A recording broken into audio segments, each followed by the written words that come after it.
اتنا علم ہر مسلمان کو ہونا چاہیے. اگر نہیں ہوگا تو وہ آپ کی طرح بہکیں گے اور آپ کی طرح مہاتما بدھ کو مانیں گے اور آپ کی طرح جو ہے بالکل ایک ابروڈ دماغ ان کا ہوگا کہ وہ قرآن کے اوپر بھی سوال کریں, جنت کے اوپر سوال کریں, جنت کی حوروں پر کرنا سوال کریں, چاہیے, اس کے کیوں اوپر نہ سوال کریں, کریں. کیوں نہ کریں مولانا صاحب, سوال کرنے کا حق ہونا چاہیے اور ہر ایک کو سوال کرنا چاہیے. اچھا, اللہ پر کیا سوال کرو گے آپ؟ اللہ پہ اللہ کو سوال نہیں مانتی ہو ہے رہا نہیں ہے, مانتی ہیں آپ؟ یہ جو اللہ کے میسنجر نیچے بیٹھے ہوئے نا آپ کے جیسے, ان سے سوال ہو رہا ہے. آپ کہہ رہے تھے کہ عورتوں کو چادر لے کے پہلے بتایا گیا تھا کہ اپنے آپ کو چھپا کے چلنا ہے, اور حجاب بھی آپ اسی کا حصہ بتا رہے ہیں. تو کیا آج کل جو ہم دیکھتے رہتے ہیں, جیسے میں نے آپ سے پہلے بھی پوچھا تھا اور آپ ناراض ہو گئے تھے, تو ناراض ہوئے بغیر بتائیں تو پھر کیا یہ مطلب بکریوں کو اور اونٹوں کو اور کتوں کو بھی کیا یہ پہنا دیا جائے؟ کیونکہ یہاں تو لوگ ان کے ساتھ بھی پکڑے جاتے ہیں. اگر ہم ایران کو دیکھتے ہیں, ایران میں جو خواتین ہیں وہ یا لیڈیز ہیں وہ حجاب کے خلاف کہہ رہی ہیں, ان کا مطلب ہے کہ حجاب نہیں پہننا چاہتی. سعودی عرب کو ہم دیکھتے ہیں کہ وہ بھی ایک طرح سے پروگریسو اسلام کی طرف جا رہا ہے. انہوں نے تو یہ تک کہا ہے کہ 5 سال میں ہم سعودیہ کو یورپ بنا دیں گے. تو آپ کے خیال سے یہ اچھی بات ہے کہ کٹر پن جو ہے وہ کم ہو رہا ہے؟ اسلامی حکومت میں حجاب انیواریہ ہے, کیونکہ پردہ ہے, پردہ قرآن کا حکم ہے. تو اس میں اسلامی حکومت میں اگر وہ یہ کہہ رہے ہیں کہ صاحب یہاں جو رہے گا وہ پردہ کرے گا, تو ہم ان کے قوانین پر سوالیہ نشان نہیں لگا سکتے. اگر صرف مسلم کنٹری میں حجاب ہے تو یہاں اعتراض ہے. یہ حق بجانب باتیں نہیں ہیں. نہیں, میں صرف یہ کہہ رہی دیکھیے ہوں کہ اپنی آدمی کا مرضی ہونی چاہیے, اپنی مرضی ہونی چاہیے نا, حجاب پہننا یا نہ پہننا, یہ کہہ رہی ہوں. نہیں, میں بتا رہا ہوں نا آپ کو, جہاں قرآن کا اصول چلے گا وہاں اپنی مرضی نہیں چلے گی. جہاں اسلامک قانون ہوں گے وہاں آدمی اپنی مرضی کی زندگی نہیں جی سکتا. اگر اس کو پردے کا, قرآن میں پردے کا حکم ہے تو پردہ کرنا پڑے گا کیونکہ اسلامک قانون ہے. یہ چیزیں یہی تو ذہن کو منتشر کرتی ہیں. جمہوری لیکن ملک اتنی میں سختی قوانین کیوں, الگ ہو. اتنی سختی کیوں عورت کے لیے؟ کیا اسلام میں جو مرد ہیں ان کی اتنی نیتیں خراب ہیں کہ اگر کسی عورت کو حجاب لیے بغیر دیکھیں گے تو پیچھے پڑ جائیں گے؟ کیا اتنے کمزور اور اتنے کم ظرف قسم کے ہیں مسلمان مرد؟ نہیں, نیتیں تو عورتوں کی بھی خراب ہیں. آج کل تو عورتیں باقاعدہ آگے چل کر پرپوز کرتی ہیں اور لڑکوں کو دیکھ کر کہتی ہیں کتنا ہینڈسم لڑکا جا رہا ہے. کیا حرج ہے اس میں؟ آپ کون سی دنیا, کیا آپ کو پتہ نہیں ہے نہیں ساری چیزیں؟ اب تو نہیں, لڑکی میں خود آپ سے سامنے یہ سے پوچھ پرپوز رہی ہوں کر نا رہی ہے. کہ زبردستی حجاب کا مقصد کیا ہے؟ مردوں کو کنٹرول کرنا؟ کیا مرد میری بات اتنا سن. کمزور, اتنا کم ظرف ہو گیا ہے کہ وہ چھوڑے گا نہیں اگر حجاب نہ کیا؟ نہیں, آپ اس کو مردوں کے کانٹیسٹ میں کیوں دیکھ رہے ہیں کہ مرد اتنا کم ظرف کیوں ہو گیا؟ آپ اس کو عورتوں کے بھی کانٹیسٹ میں دیکھیے نا پھر کہ تو مرد کو بھی عورتیں, حجاب کرنا اب چاہیے, دیکھیں, مرد بھی سنیے بات چہرہ سنیے ڈھانکے. محترمہ, آپ صرف ایک طرف مت دیکھیے, دونوں طرف دیکھیے. نیت کسی کی خراب نہیں ہے. اب تو اتنا کلچر کھلا ہوا ہو گیا ہے, بنا نیت خراب کرے, بنا نیت خراب کرے سب کچھ ہو رہا ہے. جب لڑکی سامنے سے آفر کر رہی ہے آگے تو اس میں نیت خراب کہاں ہوگی؟ لڑکی سامنے سے لیکن آفر کر بہرحال رہی ہے. ایران میں جس طرح سے ہو رہا ہے اور عورتیں باہر نکل رہی ہیں اس کے خلاف, اس کو آپ سمجھتے ہیں کہ کوئی بدلاؤ آ رہا ہے, کوئی چینج ہم دیکھنے جا رہے ہیں ایران کے اندر؟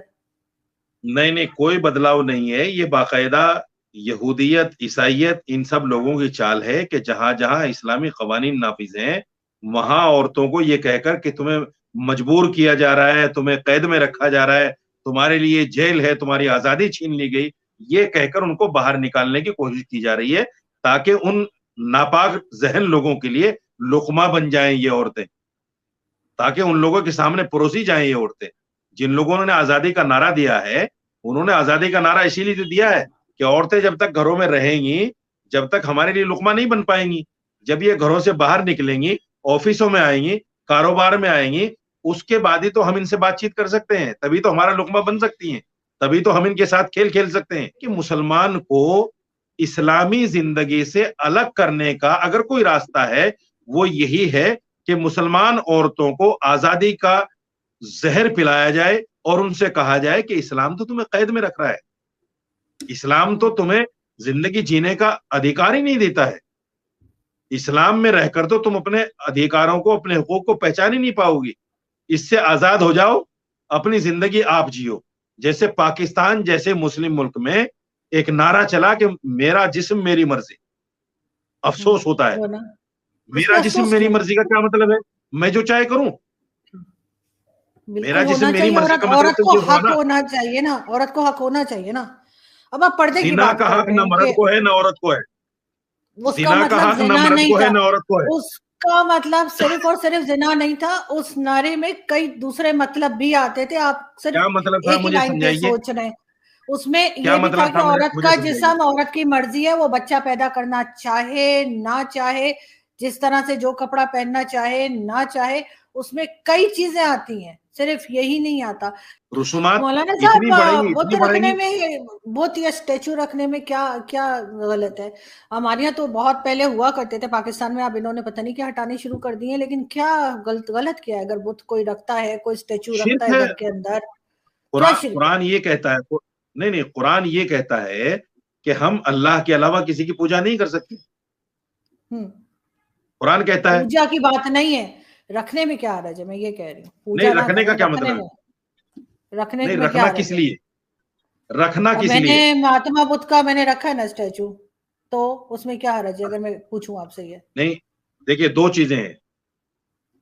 آپ ضرور سنیے, میں دیکھ رہا ہوں اس کو, میں دیکھ رہا ہوں, مجھے دکھ رہا ہے سامنے. میں کہتا ہوں آپ سے, آپ کی دو سوچ ہوں گی اس میں. ایک سوچ تو یہ ہے کہ آپ مہاتما بدھ کو کہیں نہ کہیں آپ نے پڑھا ہوگا اور آپ ان کو اچھا سمجھتی ہوں گی, آپ ان کے سدھانتوں پر چلنے کی کوشش کرتی ہوں گی. اور یہ جو عقیدت ہے, یہ جو محبت ہے, اسی محبت کو اللہ نے شرک کہا ہے. کہ اللہ کے علاوہ سے جو عقیدت رکھی جائے, اللہ کے علاوہ سے جو آستھا رکھی جائے, یہی شرک ہے. کیونکہ اللہ واحد ہے جس نے پوری دنیا کو رچایا اور بسایا ہے. پوری دنیا کو پیدا کرنے والا اور مارنے والا وہی ہے. آپ کہہ رہے تھے کہ عورتوں کو چادر لے کے پہلے بتایا گیا تھا کہ اپنے آپ کو چھپا کے چلنا ہے, اور حجاب بھی آپ اسی کا حصہ بتا رہے ہیں. تو کیا آج کل جو ہم دیکھتے رہتے ہیں, جیسے میں نے آپ سے پہلے بھی پوچھا تھا اور آپ ناراض ہو گئے تھے, تو ناراض ہوئے بغیر بتائیں, تو پھر کیا یہ مطلب بکریوں کو اور اونٹوں کو اور کتوں کو بھی کیا یہ پہنا دیا جائے؟ کیونکہ یہاں تو لوگ ان کے ساتھ بھی پکڑے جاتے ہیں. چادر ان کو بھی پہنا دی جائے کیا؟ بکریوں وغیرہ کو بھی کیا چادر ادھر پہنا دی جائے؟ کیا خیال ہے آپ کا؟ نہیں, آپ پھر غلط لائن پہ جا رہی ہیں. دیکھیے نہیں, میں بات پوچھ رہی ہوں جو ہو رہا ہے, میں اس کا سوال کر رہی ہوں کہ اگر نیت عورت کو دیکھ کے خراب ہو رہی, تو بکریوں کے ساتھ جو عورت ان کو دیکھ کے بھی نیت خراب ہو رہی ہے, تو بکریوں کو بھی کیا چادر, کتوں کو بھی, اونٹوں کو بھی پہنا دی جائے کیا؟ میری بات سنیے, جس آدمی کی نیت خراب ہے اس کی تو نیت خراب ہے, اس کو آپ سدھار ہی نہیں سکتے. برقعے والی ہوگی تو اس کو بھی اتنا ہی تاڑے گا جتنا بغیر برقعے والی کو تاڑے گا.